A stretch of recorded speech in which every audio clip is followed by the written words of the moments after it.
I don't know who this dude is, but supposedly he's like a big name in hip hop. Melle, you ever heard that?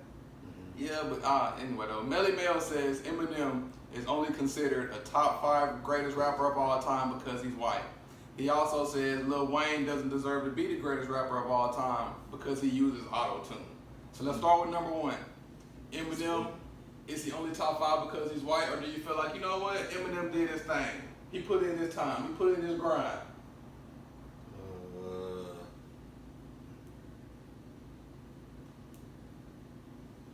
I feel like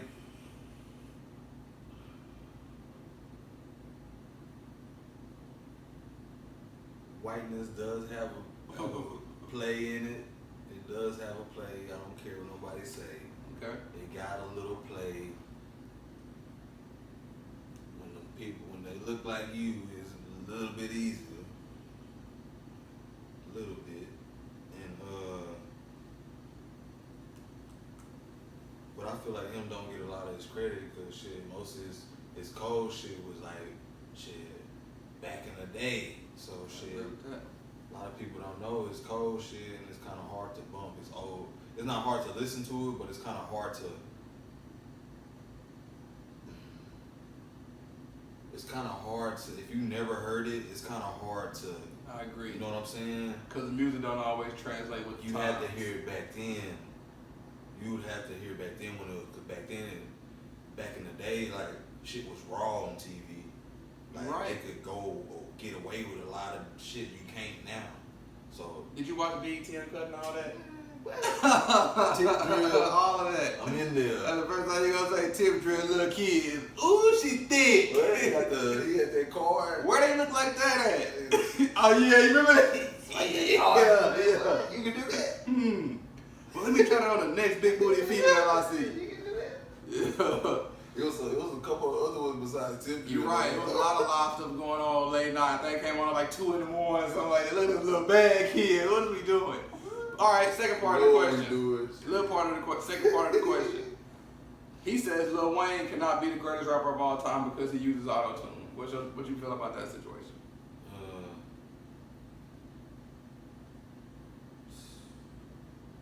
So no rappers back in the day use auto-tune? Not even like a little tweak. Not the originals, man. We go back to like Biggie, Tupac. That stuff wasn't even thought of. No auto-tune? No, nothing to alter their voice, nothing. I can think What about Bone Thugs? I don't know about Bone. I don't listen to really many Bone Thugs, but that song Computer Love, I wonder if that's auto-tune. That's what I'm saying. We don't know. That's before our time, really. But you know what I'm saying? We remember that song. I can't tell you who sung it, but we remember the song. That's tough. So what's your take? My take is that's tough.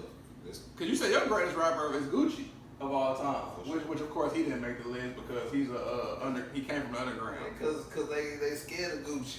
But you say Gucci's a number one over, but you say you'll take Gucci over Wayne. For sure. Any day. Okay. Can't argue with that. They both had crazy longevity. They both probably got about 30 years in the game. You can play somebody play a Wayne song, I can play a Gucci song. That'll bounce right back. Which is weird because I don't feel like Wayne was giving us real rap. Gucci always gave us real rap. Like Wayne, you had the superficial music that was going mainstream. Right, you know what I'm saying? So even though that shit was fire, Prom Queen? That wasn't fire. Go listen to it today. Listen to it today.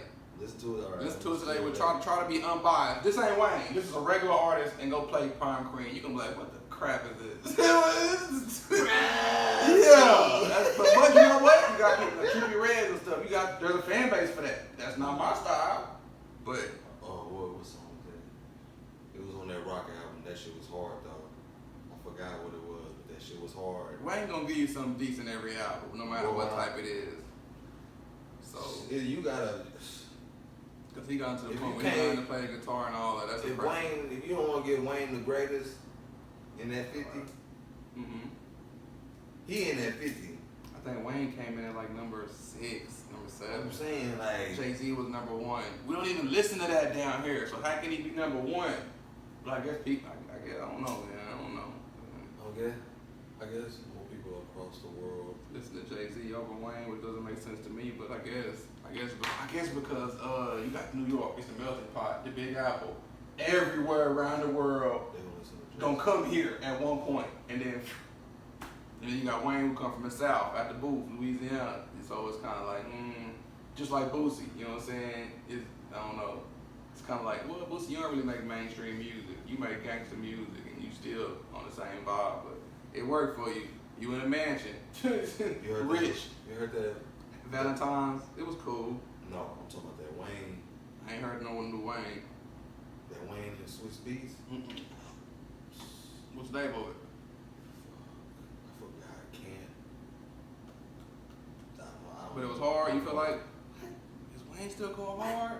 But I think it had that is because it got like a DMX. It's Wayne, I think, featuring Swiss Beats and DMX on that album. Dang, we got some posthumous DMX. Okay. That nigga on that album. I'm talking about Biden Wayne. Talking about y'all niggas think I can't stop. Nigga. That's he was on there? It's Wayne. So that's how everybody feel. They feel like he lost to Wayne. So what you got? He did kind of Losing for a while. He was on that He was on my that dread weird got stuff. crazy. I was doing mushrooms in the forest. You know what I'm saying? Like, I get it. Trying to go find yourself. In a tree. Exploring spirituality. Yeah, like Boosie. I'm on these mushrooms in the forest with my clothes off in a tree. What? For what? But we don't know. We ain't took mushrooms. We behind. We don't know. Am I scared? Maybe a little bit. I ain't gonna lie. Just because that's like, you know what I'm saying, growing up, we stick to the stuff that we sip a little syrup. You know what I'm saying? You might have had a Xanax in one point in your life growing up and you smoke a lot of weed. That's how we grew up. But in other parts of the country, they want Oxycontin, huh? I'm scared of Xannies now. I'm scared of Xannies now, but growing up, yeah, Xannies was cool. We should have been scared of them back then. We should have. They were sure killing people. But now you got Oxycontin, you got fentanyl, stuff that's just 10 times worse. So I'm saying, how we know back then we wasn't hitting that shit, but it was like light. we don't know. We don't know. I remember one time, I hate to say this on the internet, but I can't name everybody who was there because I really don't remember. But I remember at BJ house, man, I don't know if we had a pint or what, but we pulled the whole thing up into a 2-liter. And everybody that was there drank so much of that. And we really could have killed ourselves that night because everybody like passed out for like a day and a half. It was crazy. It was crazy. I don't know if you came over there at one point. So that was way back in the gap, you know what I'm saying? Who was there? BJ was there, Den was there, Dre was there, Queen was there. Besides that, I can't name nobody else, but they gonna remember that though. and we was little kids, man, little kids, just like, how we even get a hold of this? So it was just like, man, I don't know, but we grew up in the country. And imagine, we grew up in the country where it's slower. Imagine grow up in the city, how our kids is. It's gonna be like, dang, we gotta watch out. Cause we ran the city, we ran the streets. Sun up to sun down. We left when the sun came up and we came in when it was, you know what I'm saying, before the street lights. You had to beat street lights to the house. Yeah, that's crazy. But anyway, let's get back on subject. What's next? Alright, YK Osiris' baby mama said she caught him with another man. We got the gay allegations, the gay rumors. Should his fans believe this? Or is this the words of another bitter baby mama? You know what I'm saying? Because what is it to be gay? Gay people don't even hide. It's like it's not even a thing to be gay no more. People still in the code? They still hide, bro. That shit hard. That shit ain't accepted like people just think it is, bro. I guess the internet make it look good. Bro,